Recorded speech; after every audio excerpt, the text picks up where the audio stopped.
Everything in this universe is energy.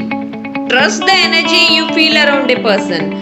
This energy lets you know a lot of information. Look deep into nature and then you will understand everything.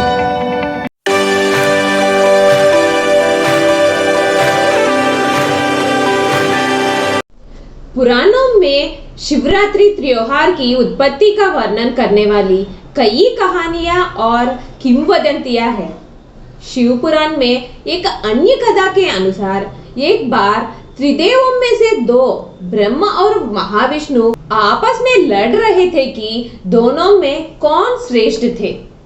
युद्ध की तीव्रता से भयभीत अन्य देवताओं ने शिव से हस्तक्षेप करने के लिए कहा। उन्हें अपनी लड़ाई की निरर्थकता का एहसास कराने के लिए शिव ने ब्रह्मा और विष्णु के बीच अग्नि के एक विशाल स्तंभ का रूप धारण किया। तब ब्रह्मा विष्णु एक दूसरे पर वर्चस्व स्थापित करने के लिए अग्नि स्तंभ का छोर खोजने का फैसला किया। ब्रह्मा ने हंस का रूप धारण किया और ऊपर की ओर गए और महाविष्णु वराह के रूप में पृथ्वी पर गए।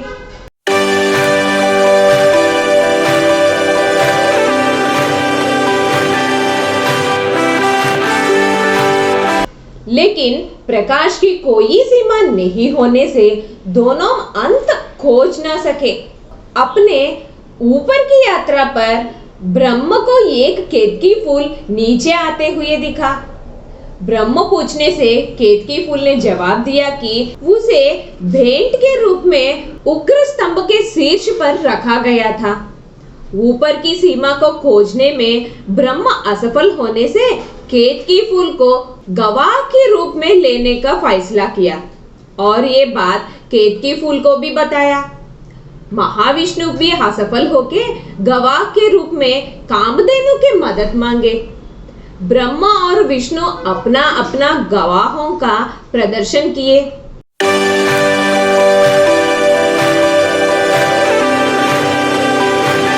महाविष्णु पूछने पर केतकी फूल ने झूठे गवाह दिया।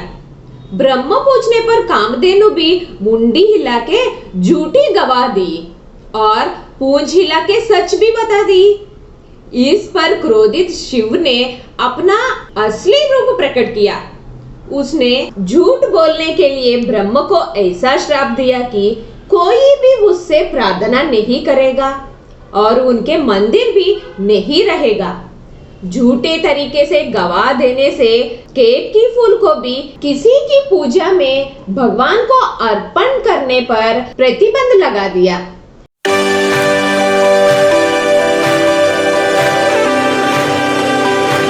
केतकी फूल माफी मांगने पर शिवजी ने केतकी फूल को त्योहार या उत्सव पर मंदिर या घर का अलंकरण कर सकते हैं कहा। कामधेनु भी मुंडी हिला के झूठी गवाह देने से उनका मुंह का दर्शन अपशगुन होने का श्राप दिए, पर पूंछ से सच बताने से गाय का पूंछ भाग पूजनीय हुए।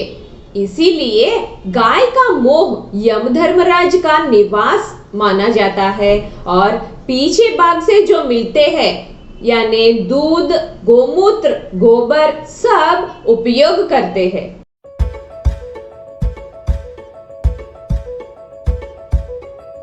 जिस दिन महादेव अग्निस्तंभ या लिंग का रूप लिया वो माघ मास के कृष्ण पक्ष की चतुर्दशी होने से उस दिन शिवरात्रि के रूप में मनाया जाता है।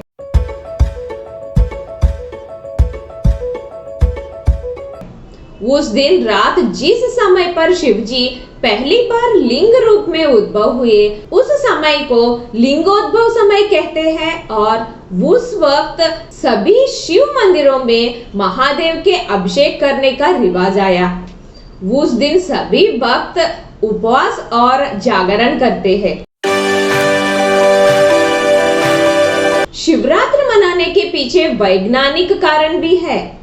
शिवरात्रि मौसम या ऋतु बदलने का समय होने से इंसान में इम्यूनिटी कम होता है।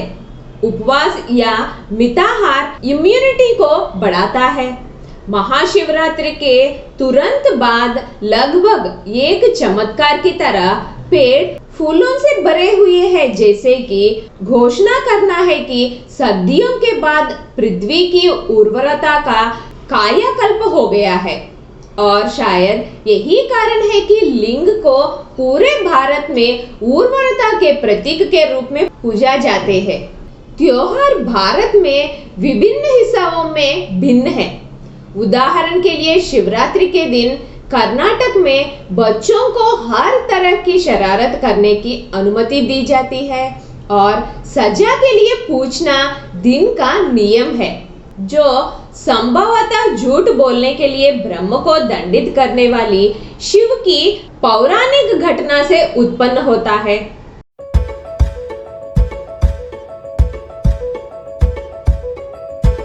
काशी में ज्ञान के प्रकाश के रूप में मनाते हैं। महाशिवरात्रि सिर्फ अनुष्ठान ही नहीं, बल्कि हिंदू ब्रह्मांड की लौकिक परिभाषा भी है। यह अज्ञानता को दूर करता है, ज्ञान के प्रकाश को उत्सर्जित करता है, एक को ब्रह्मानंद के बारे में अवगत करता है। ठंड और शुष्क सर्दियों के बाद वसंत में प्रवेश करता है और उसके द्वारा बनाए गए प्राणियों का संज्ञान लेने के लिए सर्वोच्च शक्ति का आह्वान करता है।